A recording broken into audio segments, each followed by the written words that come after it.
Project planner is probably the most important, one of the most important, if not the most important section in your feasibility, because this is where you'll plan lead developer, the entire project, how it's going to unfold. Basically the timeline for the project is planned here. Now, to make sure that normal people, like, the reason I've planned this way is because when I started out as a developer, I had no idea what I was doing. I would pick a date here, and then in the next period I would pick a date that started before the previous stage date, which can't be possible, because if you do that, then your numbers go all crazy, because you cannot have construction end after you've started leasing them, or after the income for the lease product has already started coming in, and then you're still completing your construction. So to prevent those things and have those dependencies, like one stage cannot start until the other stage. For example, land acquisition or closing, you don't have to do anything. It automatically picks up from the date that you put in, and automatically it is understood that your first month is when you close the land. So land value has to come in at that date. It is assumed, otherwise your whole model will fall apart. You will not know when the land is, and your IRR calculations will go out of whack. So it is all automatically assumed that when you start the project, that's when your land is settling. So you can't start a project here and then settle the land here. Your IRR calculations will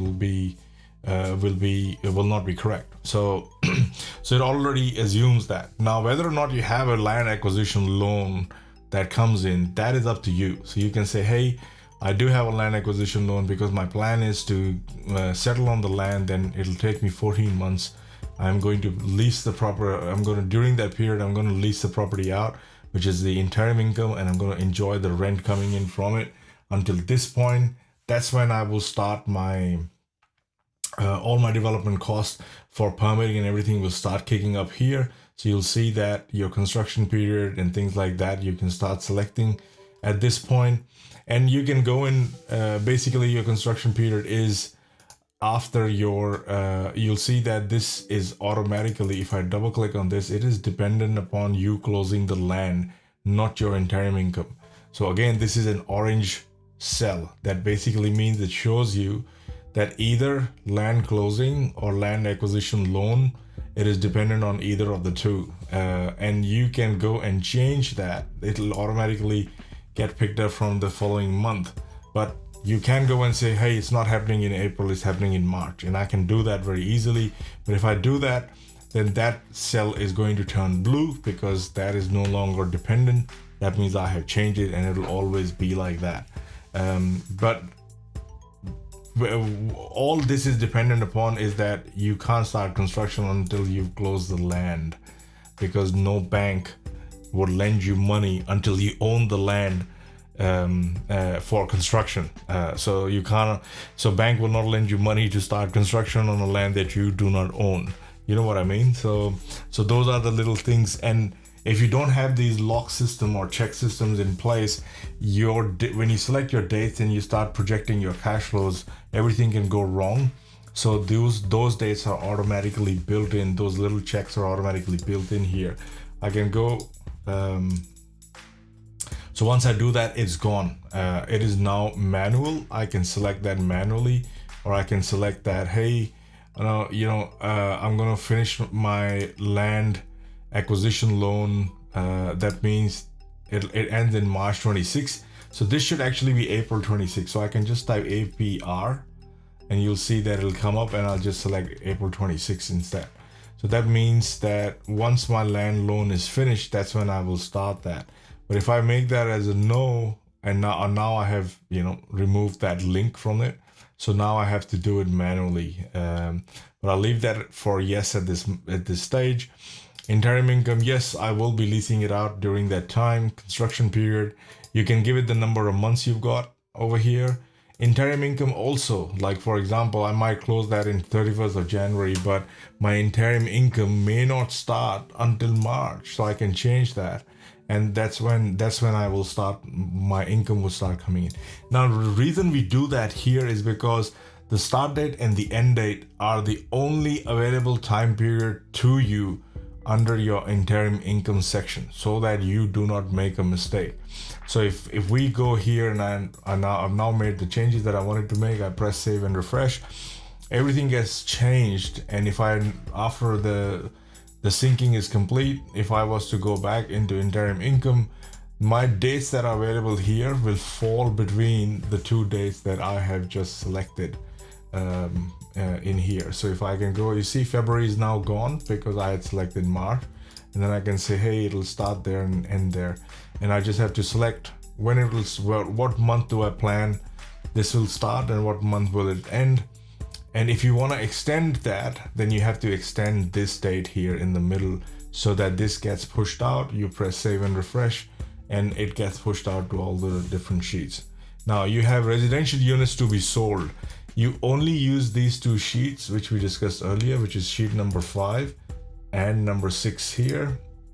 You only use these sheets if you have some units that you are going to sell.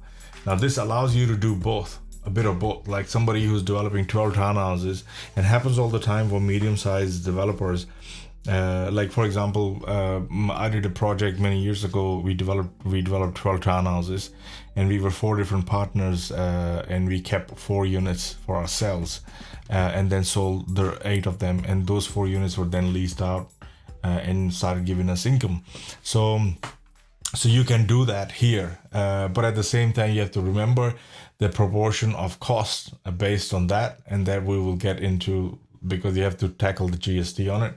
And that's why we allow you to do that at a very granular level over here, because you can have the same amount of, you can have advertising, one that includes GST and one that does not include GST, because you cannot claim GST on the portion that you are going to retain because you don't want to sell them, but you can claim GST on the portion that you are going to sell.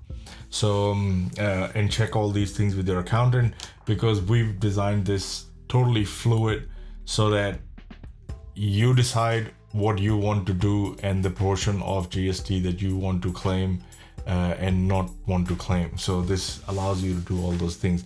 Build to rent leasing options, that basically means that once the construction is complete, that's when your leasing period would start, and then that's when so when I would say leasing period, basically means that income can start coming in.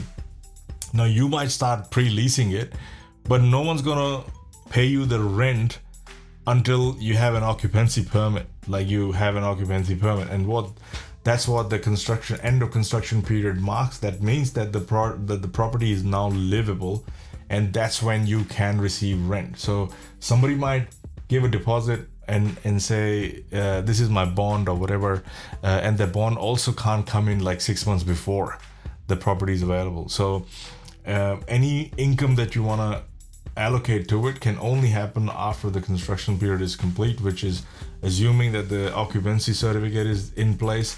That's when that build to rent will go. And now let's say if we're going to hold it for 10 years, so you can put 120 months over here.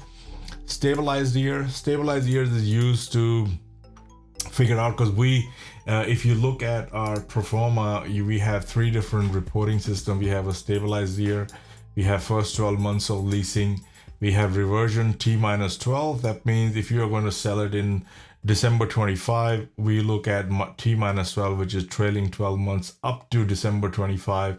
Then we have T plus 12, which basically means if I'm going to sell it in December 25, what does it look like till December 26, for example.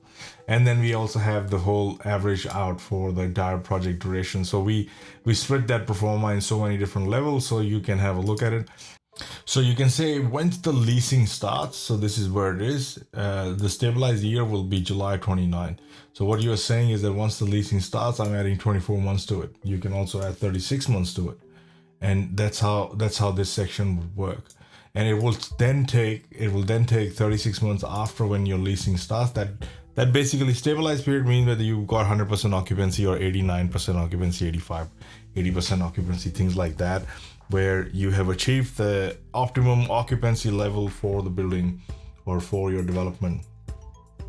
Permanent loan is basically a loan because you are retaining certain number of units or all the units, something has to come in to pay out the construction loan, and that is known as a permanent loan, and it can be principal and interest and so on, and we'll discuss all of these as we go down under permanent loan section.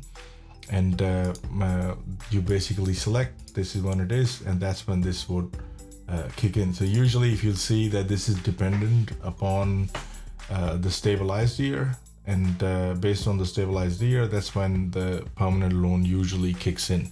But if you say no, for in my case it's going to kick in a lot earlier or later or whenever, you can manually override that and select when this starts. So I usually leave it as it is. The only thing I usually change, because I've done a whole lot of different feasibilities, and in most scenarios the orange cells here, you don't even have to worry about them. Just change the durations here and they automatically will fall in place, but you do have an option to override them. But the only thing that I do override always is this number here, this date here, so that every time I open the feasibility, it is picking up from the day I set it up to be. If I need to change it, then I need to change it. Otherwise, every month this date will keep changing if you open a previously created feasibility and so on. So that's Project Planner. And yeah, we do have a Gantt chart right next to it, so you can visually see and look at, okay, this is starting July 27. So this is, what are we talking about? We're talking about residential units being sold. So it says July 27, we will sell it. It might take us 3 months to sell it.